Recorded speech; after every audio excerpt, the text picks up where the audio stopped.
Hello বন্ধুরা, তোমরা সবাই কেমন আছো? আশা করি ভালো আছো। আমিও খুব ভালো আছি। তো বন্ধুরা, আজকে এই গরমে একটা বাড়িতেই সাবান বানাবো, তার জন্য এই তো নিম পাতা সাবান বানাবো। তো কী কী নিয়ে এলেছি দেখো, তোমাদেরকে দেখাচ্ছি। এখানে আছে নিমের পাতা, এখানে আছে গোলাপের পাপড়ি, আর এখানে আছে একটা সাবান নিয়েছি, আর এটা হচ্ছে অ্যালোভেরা।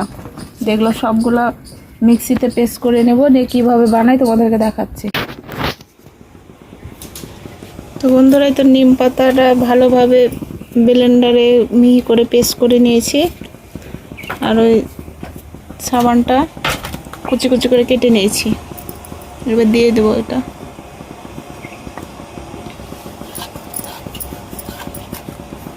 তো এই গরমে নিমের পাতা সাবান মাখা খুবই উপকার, ঘামাচি টামাচি হবে না।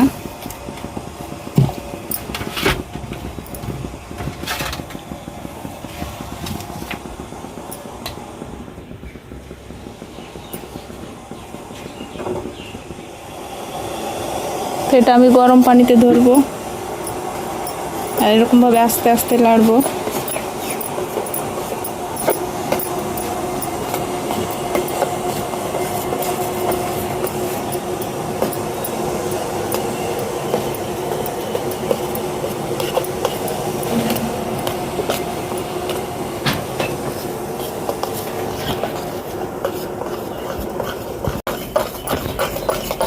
সাবানটা হলোই না, গায়ে মাখার জন্য আঁকা বসে লেগে গেছে।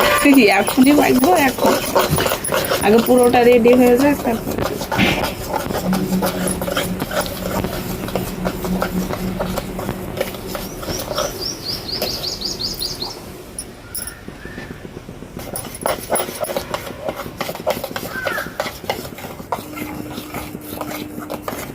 তখন হয়ে গেছে আমার, এটা নামিয়ে নেব। যে বাটিটা সাবান বানাবো সেই বাটিতে ঢেলে নেব।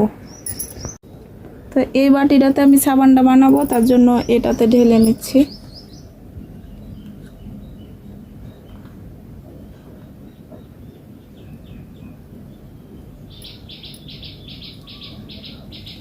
আর এটা তো বানাবো, এটা বড় হবে, মাঝখান থেকে কেটে নেব পরে।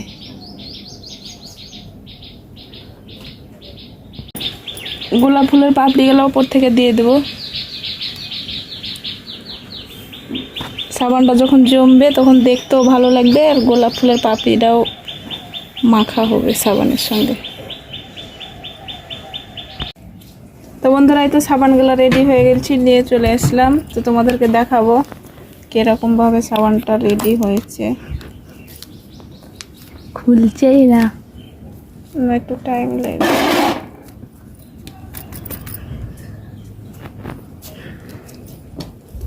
এই তো বন্ধুরা, দেখতে পাচ্ছ কত সুন্দর হয়ে গেছে সাবানটা। দেখো কত সুন্দর, পুরো বাটি শেপের।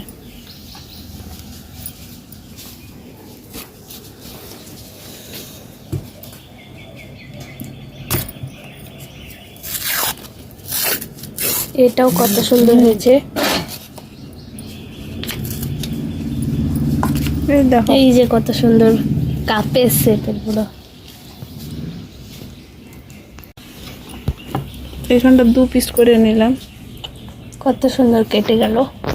একদম বাড়িতে বানানো ইউনিক সাবান হয়ে গেল, অর্গানিক।